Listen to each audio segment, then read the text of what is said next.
Hi everybody, today's story is The Big Bad Wolf. It's good.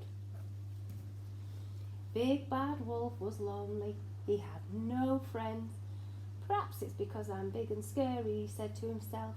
Perhaps it's because I'm big and I'm bad, bad, bad. He sat and he thought.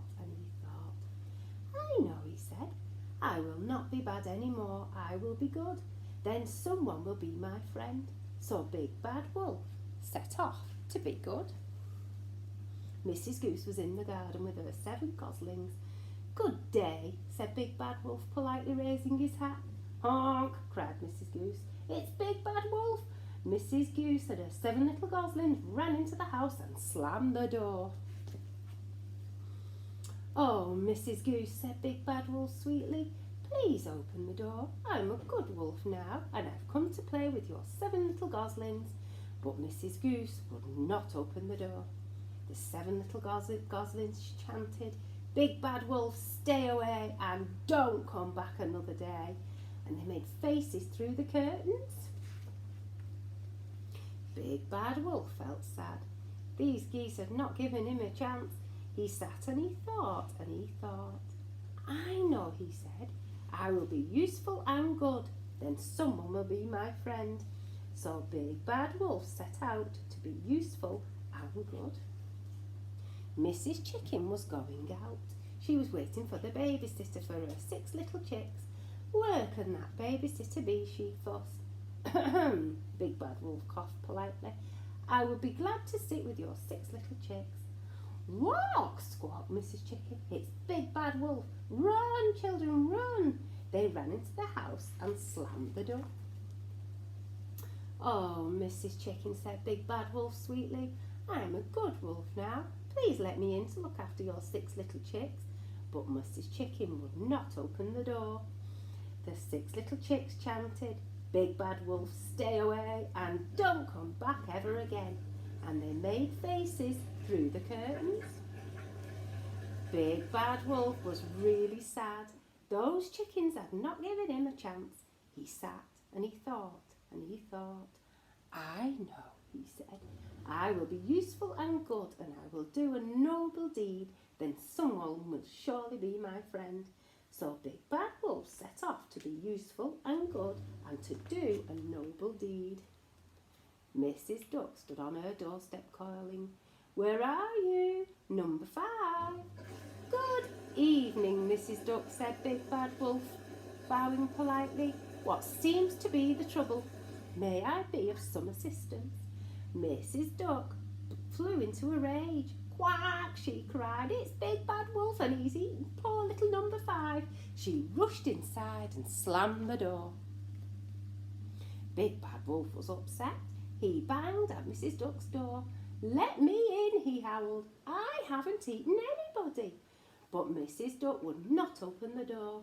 The little ducklings 1 to 4 sang, Big Bad Wolf, stay away and don't come back because you've eaten number 5. And they made sad faces through the window. Eaten number 5 indeed, shouted Big Bad Wolf. I'll show them. I won't be good. I'll be bad, bad, bad. Big Bad Wolf was stamping through the woods in a terrible temper when he heard a small, sad voice. Quack, I'm lost, said the voice. Big Bad Wolf stepped out from behind a tree. Quack, cried number 5. Quack, quack, help! It's Big Bad Wolf and he's going to eat me. Big Bad Wolf's feelings were horribly hurt. If you don't stop being silly this minute, he roared, I will eat you, so there. Number 5 looked up. A fat little tear rolled down his bill. I want my mummy, he said. There, said Big Bad Wolf. We'll find your mummy. And he scooped up number 5 and put him in his pocket. Big Bad Wolf knocked at Mrs. Duck's door. I say, he called sweetly, I found number 5. The door opened a tiny crack. Have you really? Said Mrs. Duck. Really and truly, said Big Bad Wolf. And you haven't eaten him? Asked Mrs. Duck. Not a nibble, said Big Bad Wolf. When Mrs. Duck saw her lost little duckling, she snatched him inside and shut the front door. Bang! Big Bad Wolf walked sorrowfully away. He had been useful and good, and he'd done a noble deed, but still nobody wanted it to be his friend. A big fat tear rolled down his nose. "Oh, Big Bad Wolf," cried Mrs. Duck, opening the front door wide. Big Bad Wolf stopped. "Would you like to come inside for a cup of tea?" she asked. Big Bad Wolf turned around. "Yes, please," he sniffed. Big Bad Wolf had a lovely visit. He drank 3 cups of tea and ate 11 biscuits. Then he played with the ducklings 1 to 5. "Thank you, Mrs. Duck," said Big Bad Wolf when it was time to go home. "Oh, thank you, Big Bad Wolf," said Mrs. Duck, "for finding duckling number 5. You are a hero." "Do you think," asked Big Bad Wolf shyly, "that you could call me Big Good Wolf now?" Mrs. Duck laughed. "Don't be silly," she said, and she gave him a big warm hug. "You will always be Big Bad Wolf, but you are good too." The end. Bye, everybody.